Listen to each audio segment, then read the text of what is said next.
Jangan lupa untuk subscribe YouTube channel Metro TV News dan nyalakan notifikasinya.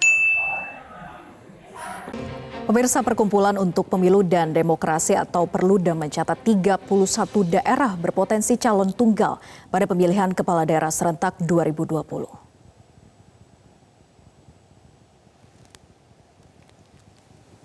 Menurut Direktur Eksekutif Titi Anggraini, potensi calon tunggal dalam Pilkada 2020 tersebar di sejumlah daerah, meliputi 26 kabupaten dan 5 kota. Daerah yang berpotensi kuat melahirkan calon tunggal, antara lain Kota Semarang, Surakarta, Pematang Siantar, Balikpapan, dan Gunung Sitoli. Lahirnya calon tunggal dalam pemilihan kepala daerah dianggap sebagai hal yang buruk dari segi demokrasi dan pendidikan masyarakat.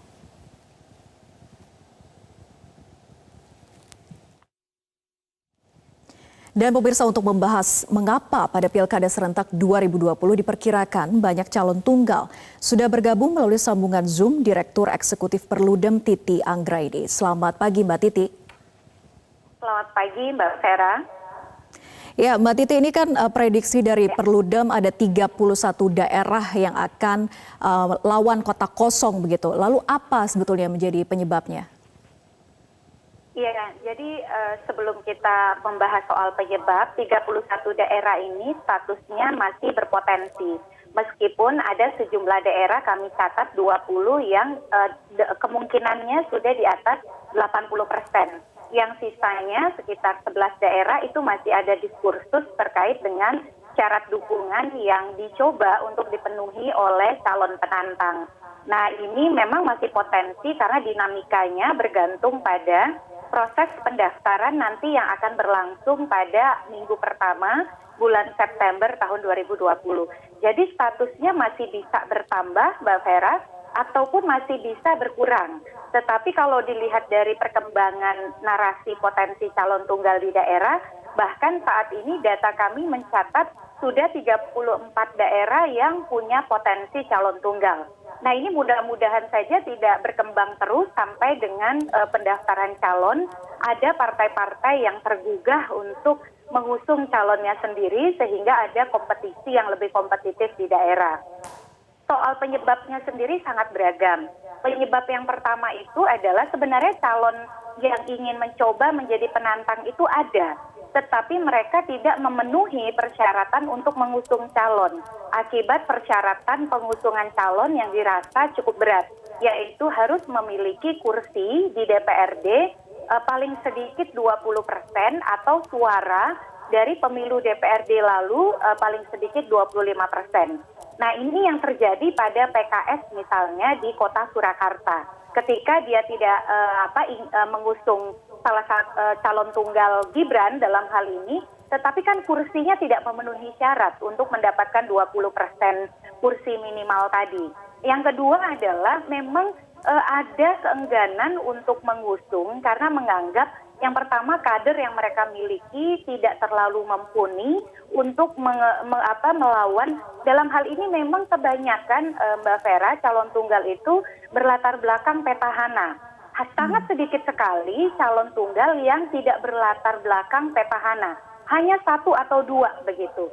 Dan kasus calon tunggal yang bukan petahana itu memang anomali ya, karena bisa dikatakan 95% lebih calon tunggal biasanya petahana, karena petahananya punya kekuatan politik dan juga mampu membangun konsolidasi dengan partai-partai lain begitu. Nah, yang ketiga ya bisa dikatakan pragmatisme politik juga lebih mengemuka ya, daripada kalah nanti sudah keluar uang, ya lebih baik tidak usah mengusung calon dan membangun koalisi dengan calon yang punya potensi untuk menang untuk mendapatkan insentif politik. Kira-kira begitulah alasannya. Baik, tapi apakah memang juga faktor di tengah masa pandemi kita saat ini dengan ekonomi yang cukup sulit begitu ya, jadi partai politik lebih berpikir 2 kali begitu ketika harus mengusung seseorang yang dari segi elektabilitasnya masih dipertanyakan begitu. Artinya kekuatan modal juga menjadi perhitungan besar dari partai politik. Saya tidak berani mengatakan bahwa itu jadi faktor ya. Karena kenapa?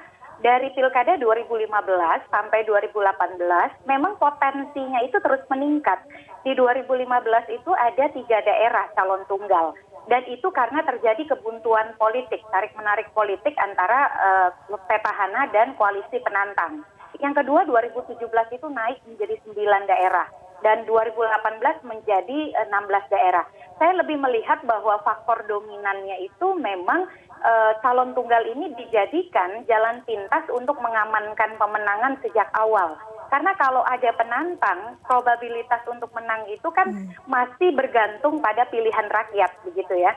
Tetapi kalau calon tunggal, apalagi tingkat kemenangan dari calon tunggal ini, dari 28 daerah yang calon tunggal sejak 2015, hanya satu saja calon tunggal yang kalah, yaitu di Kota Makassar. Jadi bukan berarti juga calon tunggal itu memang pasti menang ya, karena di Kota Makassar ternyata calon tunggalnya kalah.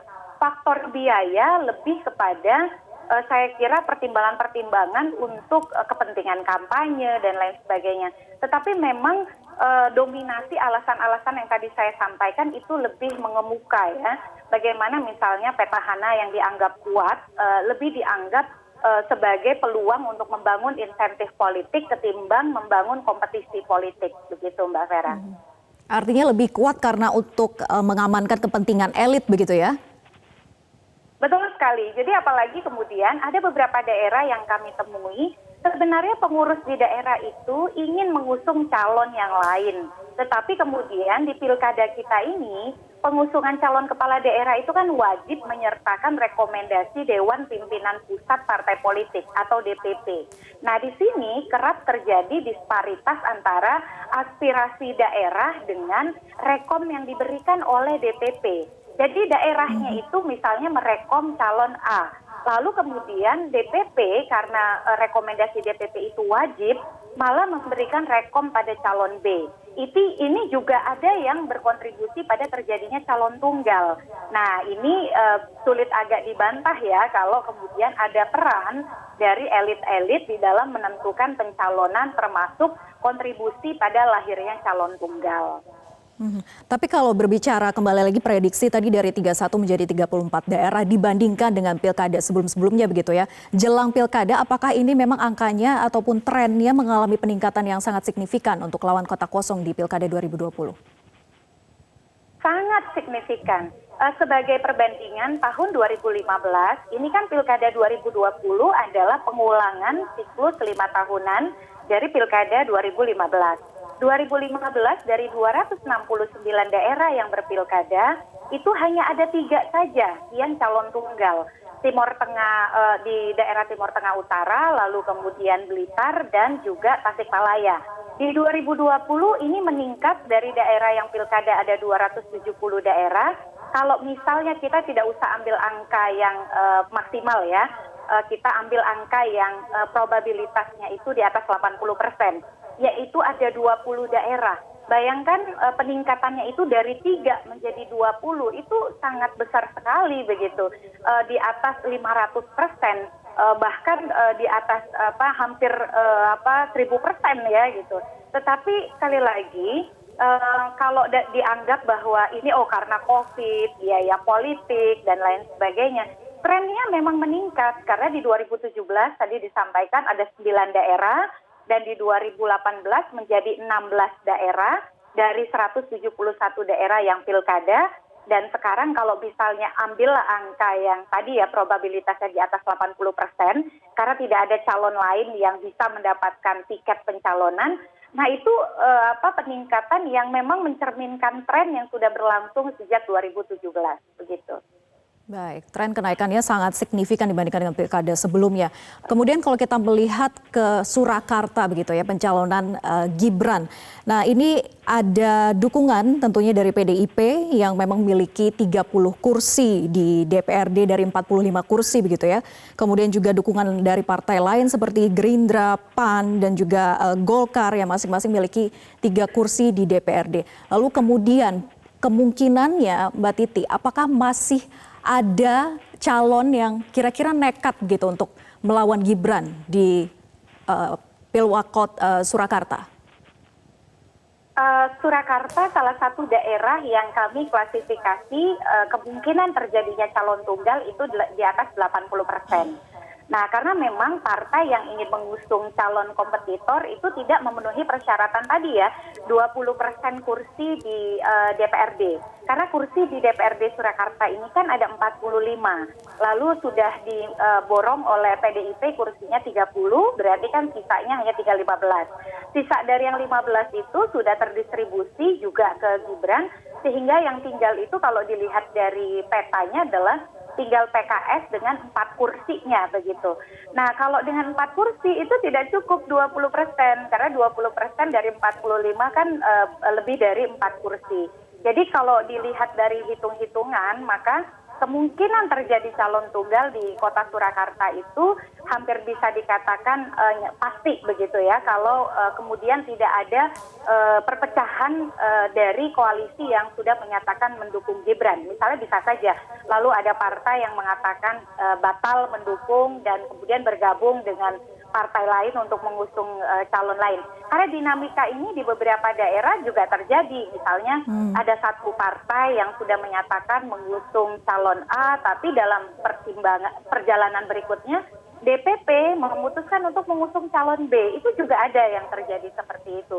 Tetapi kalau Kota Surakarta, saya kira pemilih Surakarta bersiap untuk punya 2 pilihan, yaitu calon tunggal versus kolom kosong. Nah, ini juga yang harus disosialisasikan kepada publik kita. Dalam pilkada calon tunggal, bukan berarti calon tunggal itu hanya satu-satunya pilihan atau wajib dipilih, atau kemudian menjadi tidak mau pergi ke TPS begitu. Karena ada peluang lain sebagai pilihan politik. Artinya bisakah dikatakan bahwa dalam proses demokrasi kita begitu ya, calon tunggal ini bisa dikatakan bahwa keberadaan kotak kosong dapat menjadi simbol perlawanan politik melawan kepentingan elit begitu? Ya, betul sekali. Bisa dikatakan ada situasi terjadi disparitas aspirasi antara warga dengan partai. Kalau ditanya, saya kebetulan di daerah Banten 2018 lalu ada 3 daerah yang calon tunggal. Lebak, Kabupaten Tangerang, dan Kota Tangerang. Kalau kita tanya kepada masyarakat, masyarakat itu ingin memiliki pilihan-pilihan yang beragam. Tapi kemudian ketika pilihannya hanya ada satu, mereka tidak banyak yang tahu bahwa ada simbol perlawanan lain, yaitu apa? Kolom kosong atau kotak kosong yang ada di surat suara. Ini terjadi di Kota Makassar ketika 2018 lalu kolom kosong di surat suara mengalahkan perolehan suara dari calon tunggal. Jadi tantangan ini yang kemudian kita harus besarkan hati pemilih kita yang mungkin kecewa terhadap adanya calon tunggal, bahwa mereka masih bisa melakukan dan menunjukkan ekspresi yang berbeda, atau tadi bahasanya ekspresi perlawanan, dengan memilih kolom kosong di surat suara. Karena kalau tidak, bayangkan Mbak, situasi pilkada di tengah pandemi ini bukan situasi yang mudah. Banyak yang menganggap ini bukan prioritas begitu. Kalau kemudian mereka tidak disemangati bahwa mereka masih punya pilihan selain daripada si calon tunggal, ini bisa memicu skeptisme dan apatisme mereka untuk ikut terlibat di dalam pilkada 2020. Jadi calon tunggal versus kolom kosong adalah ekspresi demokrasi yang masih bisa diperankan atau kemudian dipilih oleh pemilih kita, meskipun misalnya mereka merasa mestinya lebih bisa punya pilihan yang lain dari kader-kader terbaik daerah. Tapi itu setidaknya adalah bisa menjadi simbol dari ekspresi pilihan yang berbeda yang bisa ditunjukkan oleh pemilih kita. Baik, artinya bagaimana mengedukasi masyarakat begitu ya untuk memahami bahwa lawan kotak kosong ini menunjukkan bagaimana besarnya aspirasi masyarakat untuk bisa melawan kepentingan elit justru. Baik, terima kasih Direktur Eksekutif Perludem Titi Anggraini sudah bergabung bersama kami di Metro Pagi Prime Time.